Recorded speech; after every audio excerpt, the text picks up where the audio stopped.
మా ఇంట్లో పకోడీ చేస్తున్నాను.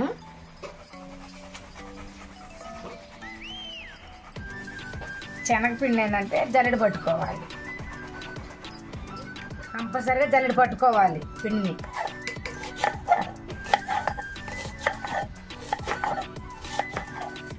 ఉల్లిపాయలు పొడువుగా సన్నగా కట్ చేయాలండి.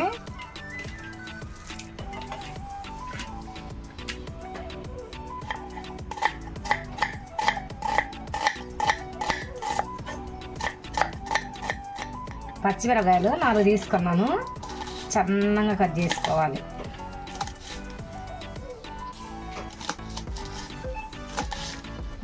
చిన్నగా సన్నగా కట్ చేసుకోవాలి.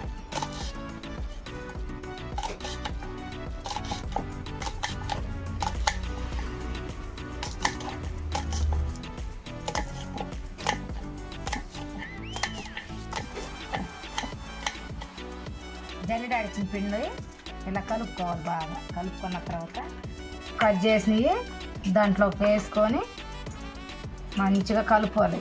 వాటర్ అయితే వేయకూడదు, వాటర్ వేయకుండా కొంచెం సాల్ట్ వేసి ఉప్పు దాంట్లోకి సరిపోయినంత వేసుకోవాలి మనం.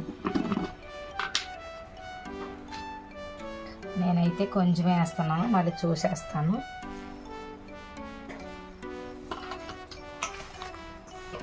ఈ ఉల్లిపాయలు పిండి బాగా ఇట్లా బాగా కలపాలన్నమాట, వాటర్ వేయకుండా బాగా కలిపిన తర్వాత ఇప్పుడు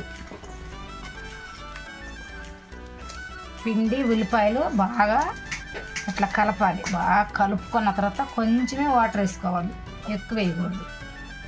కొంచెం కొంచెం వేసుకొని బాగా మనం కలపాలి, బాగా కలుపుకోవాలి. ఎందుకంటే ఎక్కువ నీళ్ళు వాటర్ ఎక్కువ అనుకో పిండి లూజ్ అవుతుంది అన్నమాట.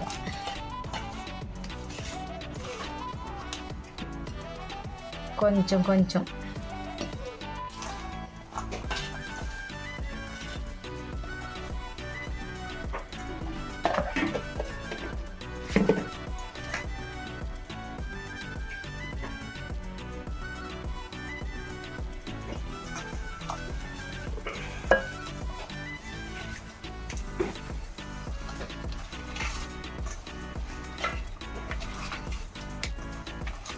బాగా ఉల్లిపాయలు, కరివేపాకు, పచ్చిమిర్చి వేసి పిండిలో బాగా ఇట్లా కలుపుకోవాలి. బాగా కలుపుకుంటే బాగుంటుంది. నీళ్ళు కొంచెమే వేసుకోవాలి, కొంచెం వాటర్ వేసుకొని అట్లా ఒక 5 నిమిషాలు మూత పెడదాం.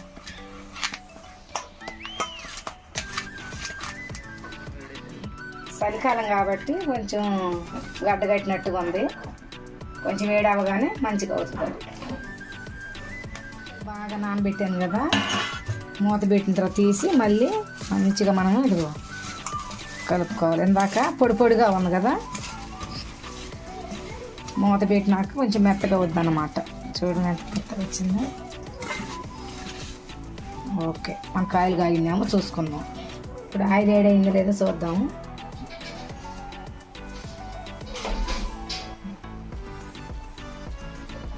వేడయింది, పైకి వచ్చింది కదా.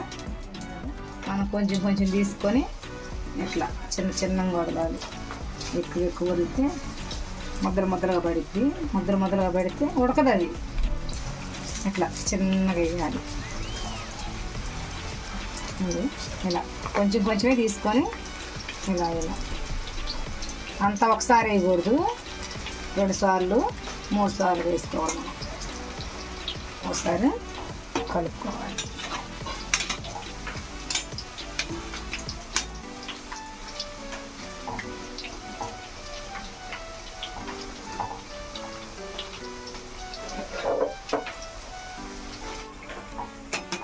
లైట్గా గోళలు కలర్ వచ్చింది కదా, ఒకసారి తీసి మళ్ళీ రెండోసారి కూడా వేసుకోవాలన్నమాట. రెండోసారి కూడా వేసుకుంటే కరకరలాడుతూ ఉంటుంది అన్నమాట.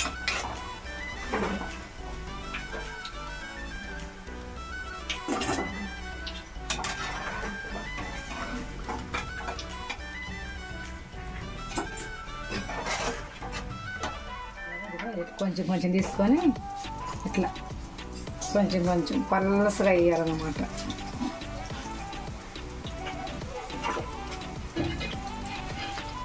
ఒకేసారి వేయకూడదు. ఒకేసారి వేస్తే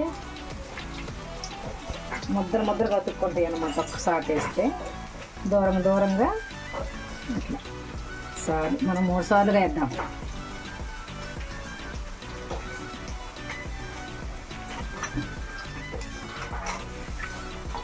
ఇప్పుడు తీసి పెట్టింది కూడా దీంట్లో వేస్తాం. దీంట్లో వేస్తుందంటే కరకరలాడుతూ ఉంటుంది అన్నమాట. మెత్తగా వండుకుండా అప్పుడు 2 కలుపుకొని ఇలా తిప్పుకోవాలి.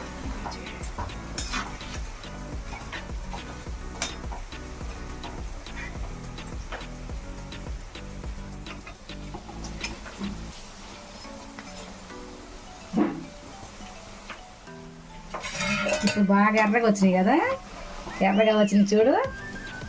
ఇట్లా కాలవాలన్నమాట. పొడిని బాగా ఇలాగా రెడ్ కలర్గా ఉడికించుకోవాలి. ఇంకా కొంచెం పిండి ఉందండి, చిన్నగా తీసుకొని ఇట్లా దూరంగా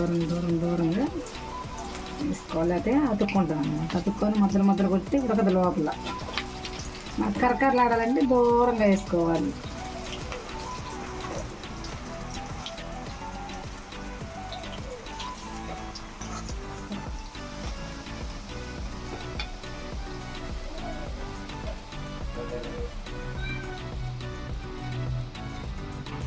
ఈరోజు మా అమ్మ చేసిన పకోడీ తిని ఎలా ఉందో చెప్తాను. వేడివేడిగా చాలా బాగుంది, టేస్టీగా. మీరు కూడా ఇలాగే ట్రై చేయండి, చాలా బాగుంటుంది. మా అమ్మ అయితే చాలా బాగా చేసింది పకోడీ. నాకు మా అమ్మ చేసే పకోడీ అంటే చాలా ఇష్టం. Thanks for watching. మీకు వీడియో నచ్చినట్లయితే like, share and subscribe to my channel.